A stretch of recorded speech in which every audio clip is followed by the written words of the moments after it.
আসসালামু আলাইকুম। সুপ্রিয় শিক্ষার্থীরা, অনলাইন ক্লাসে তোমাদের স্বাগত জানাচ্ছি। আমি হালিমা সাদিয়া, প্রভাষক, অর্থনীতি বিভাগ, সরকারি মুজিবুর রহমান মহিলা কলেজ, বগুড়া। আশা করি বর্তমান করোনা মহামারী পরিস্থিতিতে তোমরা বাড়িতে আছো, নিরাপদে আছো এবং সুস্থ আছো।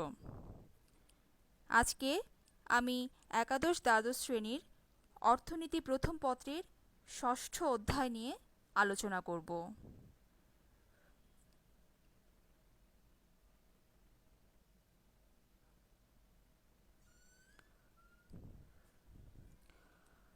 ষষ্ঠ অধ্যায়ে আমাদের আলোচনার বিষয়বস্তু হচ্ছে মূলধন বা ক্যাপিটাল। প্রথমেই আমরা জেনে নেই মূলধন কাকে বলে। অর্থনীতিবিদ জে.এস. মিলের মতে, capital is the accumulated product of past labor for the production of future wealth। অর্থাৎ মূলধন হলো ভবিষ্যৎ সম্পদ উৎপাদনের জন্য পূর্ব শ্রমের মাধ্যমে সংগৃহীত উপাদান।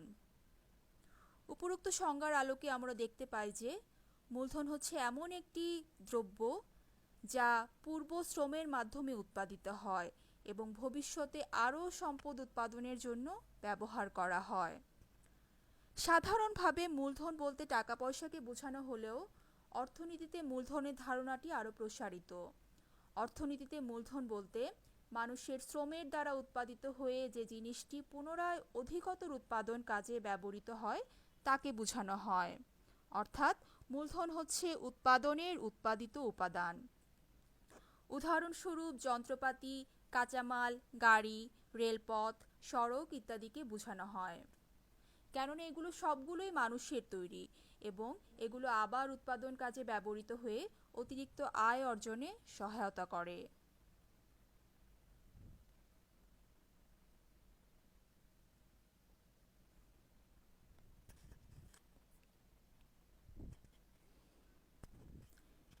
এরপর আমরা মূলধনের বৈশিষ্ট্যসমূহ নিয়ে আলোচনা করি। উৎপাদনের অন্যতম প্রধান উপাদান হচ্ছে মূলধন। মূলধনের প্রধান প্রধান বৈশিষ্ট্যগুলো পয়েন্ট আকারে আলোচনা করা হলো।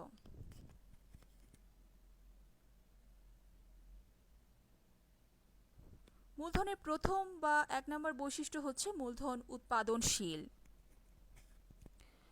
মূলধনের প্রধান বৈশিষ্ট্যই হচ্ছে মূলধন কিন্তু উৎপাদন বৃদ্ধি করে। কেননা মূলধন ব্যতীত কোনো উৎপাদন কার্যক্রম পরিচালনা করা সম্ভব হয় না। যে কোনো একটি উৎপাদন কার্যক্রমে আমরা যত অধিক মূলধন নিয়োগ করব তত বেশি অধিক উৎপাদন হবে। অর্থাৎ বলা যায় মূলধন নিয়োগের পরিমাণের উপরেই কোনো দ্রব্যের উৎপাদনের পরিমাণ নির্ভর করে। পরবর্তী বৈশিষ্ট্য হচ্ছে মূলধন উৎপাদনের উৎপাদিত উপাদান। মূলধন কিন্তু ভূমি বা শ্রমের মতো উৎপাদনের কোনো মৌলিক উপাদান নয়। কেননা মূলধন হচ্ছে মানুষের শ্রমের ফলে সৃষ্ট। এ কারণেই বলা হচ্ছে যে মূলধন উৎপাদনের উৎপাদিত উপাদান। ৩ নম্বর বৈশিষ্ট্য হচ্ছে মূলধনের উৎপাদন খরচ আছে।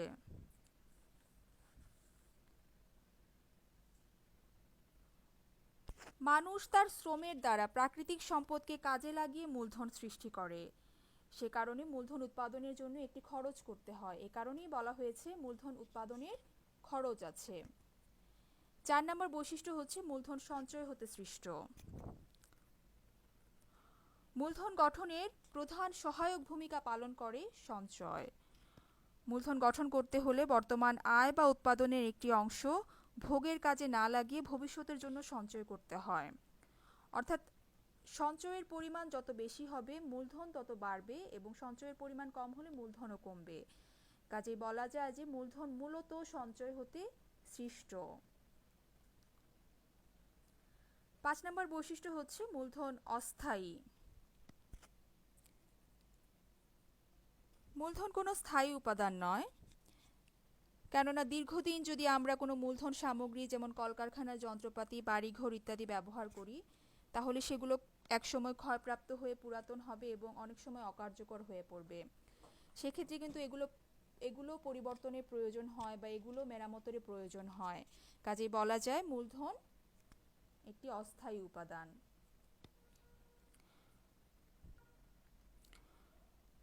6 নম্বর বৈশিষ্ট্য হচ্ছে মূলধন আয়ের পথ সৃষ্টি করে।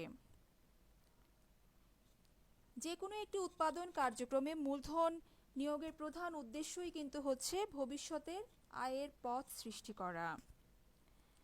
উৎপাদন কার্যক্রমে মূলধন নিয়োগের ফলে উৎপাদনের পরিমাণ বৃদ্ধি পায় এবং এর ফলে ভবিষ্যৎ আয়ের সম্ভাবনা সৃষ্টি হয়। কাজে মূলধনের একটি অন্যতম বৈশিষ্ট্য হচ্ছে মূলধন আয়ের পথ সৃষ্টি করে। 7 নম্বর বৈশিষ্ট্য হচ্ছে মূলধন দীর্ঘদিনের সাধনার ফল। আমরা জানি যে মূলধন হচ্ছে অতীত শ্রমের দ্বারা সৃষ্ট একটি উপাদান। কাজে মূলধন খুব তাড়াতাড়ি সৃষ্টি করা যায় না, এটি তৈরি করতে সময়ের প্রয়োজন হয়। আমরা যখন কলকারখানা, যন্ত্রপাতি, কাঁচামাল মূলধন হিসেবে ব্যবহার করি, সেগুলো কিন্তু অতীত শ্রমের দ্বারা সৃষ্ট উপাদান। কাজে সেটা তৈরি করার জন্য একটা সময়ের প্রয়োজন, তাই বলা যায় মূলধন দীর্ঘদিনের সাধনার ফল। 8 নম্বর বৈশিষ্ট্য হচ্ছে মূলধন সমজাতীয় নয়, অর্থাৎ সব মূলধন সমগুণ সম্পন্ন বা সমজাতীয় নয়। 9 নম্বর বৈশিষ্ট্য হচ্ছে মূলধন নিষ্ক্রিয় উপাদান। মূলধন মূলত কোনো সক্রিয় উপাদান নয়, কেননা শ্রমিকের সাহায্য ছাড়া মূলধন কিন্তু কোনো উৎপাদন কার্যক্রম পরিচালনা করতে পারে না। আমরা মূলধন হিসেবে যে কলকারখানা, যন্ত্রপাতি, কাঁচামাল ইত্যাদি ব্যবহার করি, এগুলো কিন্তু কোনো শ্রমিকের সাহায্য ছাড়া স্বয়ং নিজে নিজে উৎপাদন কার্যক্রম পরিচালনা করতে পারবে না। কাজেই এ কারণেই বলা হয়েছে মূলধন হচ্ছে উৎপাদনের নিষ্ক্রিয় উপাদান। 10 নম্বর বৈশিষ্ট্য হচ্ছে মূলধন অপেক্ষাকৃত গতিশীল।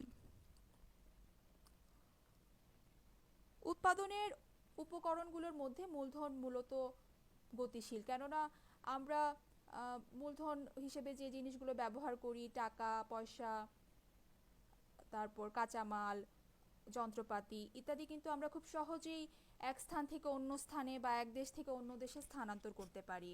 এ কারণেই বলা হয়েছে মূলধন একটি গতিশীল উপাদান।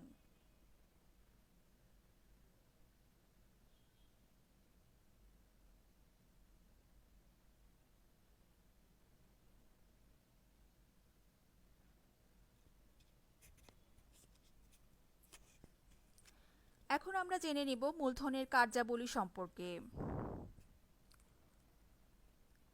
যে কোনো একটা দেশের অর্থনৈতিক উন্নয়নের পিছনে মূলধন কিন্তু গুরুত্বপূর্ণ ভূমিকা পালন করে। একটি অনুন্নত দেশ কেন পিছনে পড়ে থাকে? শুধুমাত্র মূলধনের অভাবে। আর উন্নত দেশগুলো কেন উন্নত? শুধুমাত্র মূলধনের প্রাচুর্যতার কারণে। কেননা কোনো একটি দেশের মূলধন যদি বেশি হয় তাহলে বিনিয়োগ বেশি হবে এবং বিনিয়োগ বেশি হলে উৎপাদনও বেশি হবে এবং সেই দেশের অর্থনৈতিক উন্নয়ন ত্বরান্বিত হবে। কাজেই কোনো একটি দেশের অর্থনৈতিক উন্নয়ন কার্যক্রম ত্বরান্বিত করার ক্ষেত্রে মূলধনের ভূমিকা কিন্তু অনস্বীকার্য। মূলধনের কার্যাবলী সমূহ পয়েন্ট আকারে আলোচনা করা হলো। 1 নম্বর বা প্রধান কাজ হচ্ছে মূলধন উৎপাদনকে বৃদ্ধি করে।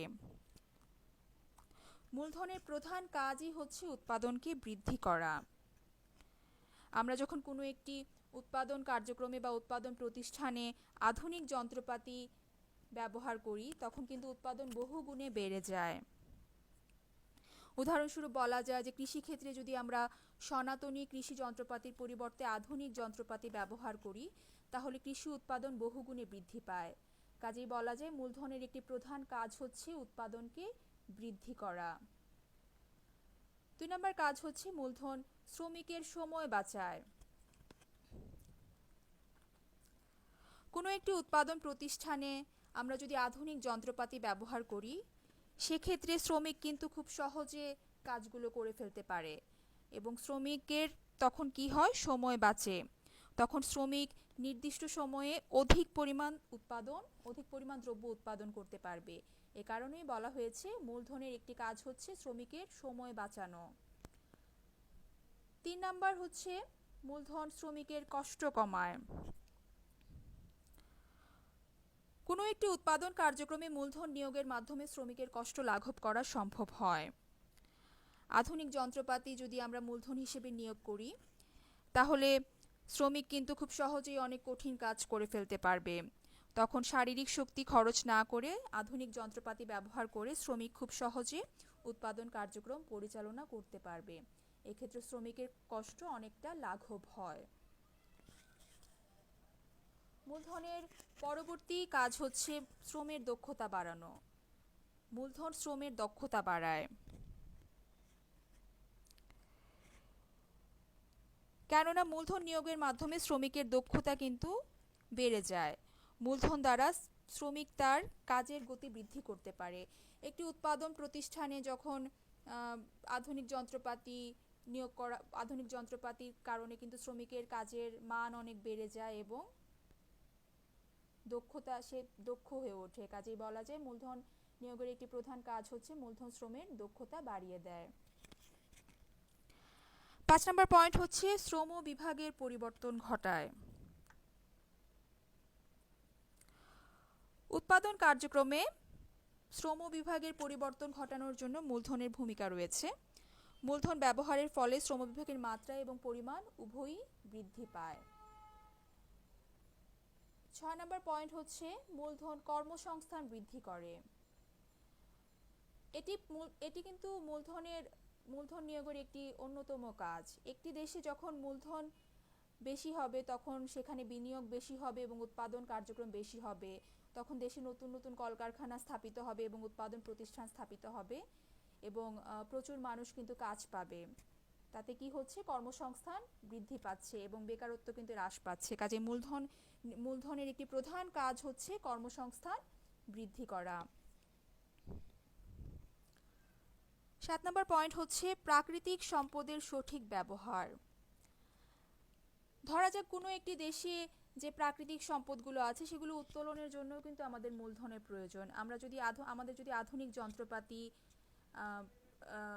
না থাকে তাহলে কিন্তু আমরা সেই প্রাকৃতিক সম্পদগুলো উত্তোলন করে কাজে লাগাতে পারবো না। তাই বলা যায় কোনো দেশের খনিজ সম্পদ, বনজ সম্পদ, জলজ সম্পদ এগুলো আবিষ্কার এবং উত্তোলনের জন্য মূলধনের প্রয়োজন রয়েছে এবং মূলধনকে সঠিকভাবে কাজে লাগিয়ে কোনো প্রাকৃতিক সম্পদের সঠিক ব্যবহার নিশ্চিত করার মাধ্যমে কিন্তু একটি দেশের অর্থনৈতিক উন্নয়ন করা সম্ভব হয়। 8 নম্বর পয়েন্ট হচ্ছে জীবনযাত্রার মান বৃদ্ধি। মূলধনের একটি প্রধান কাজ হচ্ছে জনগণের জীবনযাত্রার মান বৃদ্ধি করা। কেননা অধিক মূলধন ব্যবহারের ফলে শ্রমিকের মাথাপিছু উৎপাদন, পারিশ্রমিক, সর্বোপরি ভোগের পরিমাণ বাড়ে এবং ভোগের পরিমাণ বাড়লে তার জীবনযাত্রার মানেরও উন্নতি হয়। কাজে মূলধনের একটি প্রধান কাজ হচ্ছে আপামর জনসাধারণের জীবনযাত্রার মান বৃদ্ধি করা। 9 নম্বর পয়েন্ট হচ্ছে কৃষি যান্ত্রিকীকরণ। কৃষি ক্ষেত্রে যদি আমি সনাতনী যন্ত্রপাতি বাদ দিয়ে আধুনিক যন্ত্রপাতি, মূলধন হিসেবে আধুনিক যন্ত্রপাতি ব্যবহার করি, সেক্ষেত্রে কিন্তু কৃষি উৎপাদন বৃদ্ধি পায় এবং কৃষি যান্ত্রিকীকরণের সূচনা হয়। কাজেই বলা যায় যে কৃষিকে আধুনিক রূপ দান করার জন্য এবং কৃষি যান্ত্রিকীকরণের জন্য মূলধনের ভূমিকা অনস্বীকার্য। 10 নম্বর হচ্ছে অর্থনৈতিক উন্নয়ন। একটি দেশের অর্থনৈতিক উন্নয়নে প্রধান নিয়ামক ভূমিকা পালন করছে মূলধন। মূলধন যত বেশি হবে, বিনিয়োগ তত বেশি হবে এবং তত বেশি উৎপাদন কার্যক্রম পরিচালনা হবে এবং তখন হচ্ছে একটি দেশের অর্থনৈতিক বুনিয়াদ শক্তিশালী হবে। একটি শক্তিশালী অর্থনীতি প্রতিষ্ঠার জন্য মূলধনের ভূমিকা অনস্বীকার্য। কেননা মূলধন ছাড়া কিন্তু কোনো দেশের অবকাঠামোগত উন্নয়ন করা সম্ভব হয় না। উন্নত রাস্তাঘাট করার জন্য, স্কুল, কলেজ, হাসপাতাল, বিদ্যুৎ ব্যবস্থা এসবের সব কিছুর উন্নয়নের জন্য কিন্তু আমাদের মূলধনের প্রয়োজন। কাজেই বলা যায় যে মূলধন ছাড়া কোনো দেশের অর্থনৈতিক উন্নয়ন সম্ভব নয়। একটি দেশ কতটুকু উন্নত হবে তা নির্ভর করে তার মূলধনের প্রাচুর্যতার উপর। কাজে মূলধনের একটি প্রধান এবং অন্যতম কাজ হচ্ছে কোনো দেশের অর্থনৈতিক উন্নয়নকে ত্বরান্বিত করা।